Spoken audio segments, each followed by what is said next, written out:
अस्सलाम वालेकुम। आप देख रहे हैं के न्यूज़ HD। मैं हूं सैयद वजाहत अली। खबर शामिल करते हैं कंजवानी से। कंजवानी दुनिया भर की तरह चक नंबर 453 गाहबे अकवाली में भी चेहलम हज़रत इमाम हुसैन इंतहाई अकीदत और एहतराम से मनाया गया। मजलिस में मुल्क के नामवर उलमा और ज़ाकिरीन ने शहादत हुसैन पर रोशनी डाली। मज़ीद तफसीलात जानते हैं अली हसन साबरी की इस रिपोर्ट में। जी बिल्कुल, दुनिया भर की तरह कंजवानी के नवाही इलाका 453 गाबे अक्का वाली में भी चेला में हज़रत इमाम अली मकाम हज़रत हुसैन अलैहिस्सलाम इंतहाई अकीदत व एहतराम के साथ मनाया गया।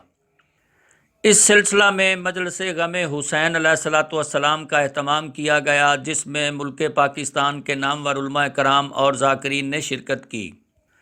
मजलिस का आगाज़ दिन 1 बजे हुआ, जिसमें उलमा कराम और ज़ाकिरीन ने फ़लसफ़ा शहादत हुसैन पर रोशनी डाली।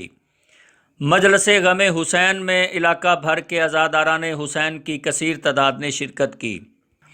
मजलिस इमाम हुसैन अलैहिस्सलाम के बाद अज़ादारान हुसैन ने सीना कोबी की, नुहा खानी की और आखिर पे मुल्क में अमन व सलामती के लिए दुआएं मांगी गईं। जी।